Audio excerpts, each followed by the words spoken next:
Hi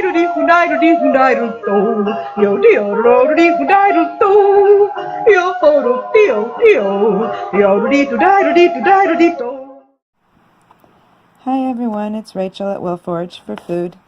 I'm gonna today give you a grocery list for the next couple of weeks while you're out in the woods. So, here we go. Milkweed pods are starting to come into season. These are one of my absolute favorite summer vegetables. They taste quite a bit like green beans. You blanch them, and then after you're done blanching them, you cook them however you would cook a green bean, really. Use them in casseroles, eat them like a side dish, pickle them, whatever. But you blanch them first to get the milk out, and that takes away the bitterness. You want to pick the pods when they're small and firm. I'm squeezing this one here, and you can see that it's not really giving it all.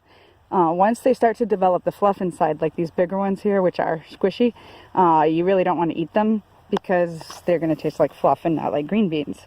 So this is one of the yummy summer vegetables that's in abundance.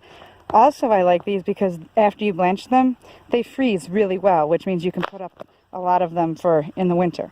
And if you feel like you maybe are taking from the monarch caterpillars, because I know some people have that concern, you can make up for it by going back out later in the season and taking some of the fluff and then just spreading it around and helping the seeds disperse.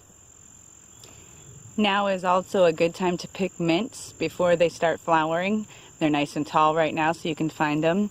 There's several different species of wild mints. There's peppermint and spearmint and mountain mint and horehound and regular mint, but they're all mints. And the thing about the mint family is if it smells like mint and tastes like mint, it's mint and it's edible. So I don't usually identify to species, I just identify that this is a mint, and if it smells good and tastes good, then I pick some and take it home. Black-cap raspberries are an example of a bramble. Brambles all have this sort of leaf shape here. Sometimes they have 3 leaves, sometimes they have 5, or those are actually leaflets. Black raspberries and red raspberries have 3, and blackberries have 5. But they all have this same general shape with the serrated edges. And they all also have this white powder on their stems, which is a yeast. So if you find a shrub with thorns on it and leaves of this shape and white on the stem, and it's got something that looks like a blackberry or a raspberry, it's a blackberry or a raspberry. So go ahead and enjoy. The black-cap raspberries are done for the year, but the red raspberries are nice and plump and juicy and ready for picking. The blackberries are also loaded and starting to ripen. It's definitely berry season. High bush blueberries, bog blueberries, low bush blueberries, bilberries, huckleberries, all of those things are ripening right now. And so it just depends on where you are, what part of the state, what kind of habitat you have, what you might look for in your area. A lot of the bushes are really loaded this year.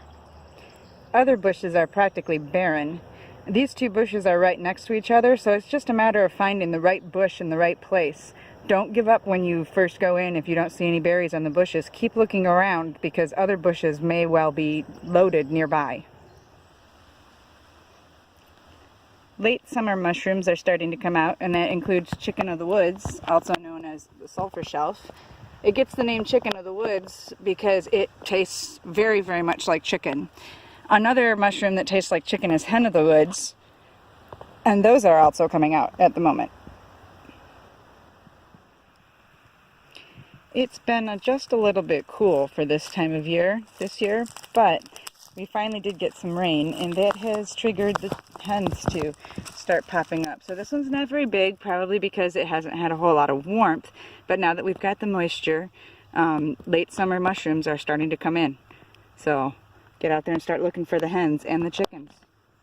Don't forget to start watching your mayapple patch so that you can get your mayapples before the elves get to them. Some of them are starting to get ripe. You can also ripen them in a basket. I'll put a link to a video about basket ripening mayapples in the comments section of the video here. And our bonus ID today.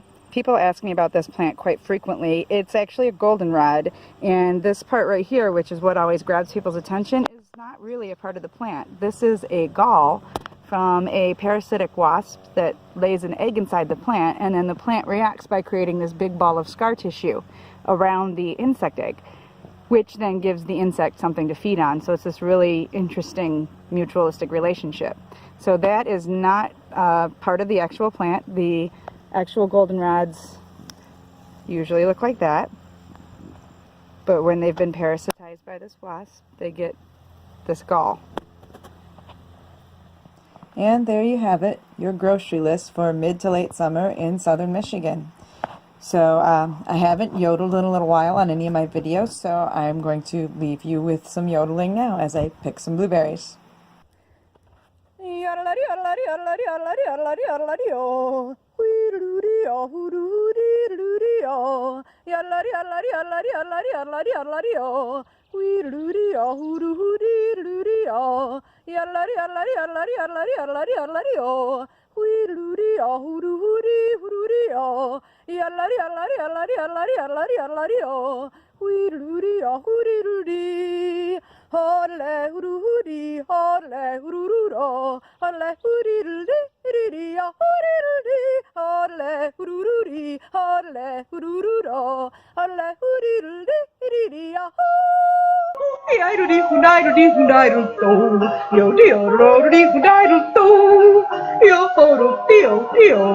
Yo,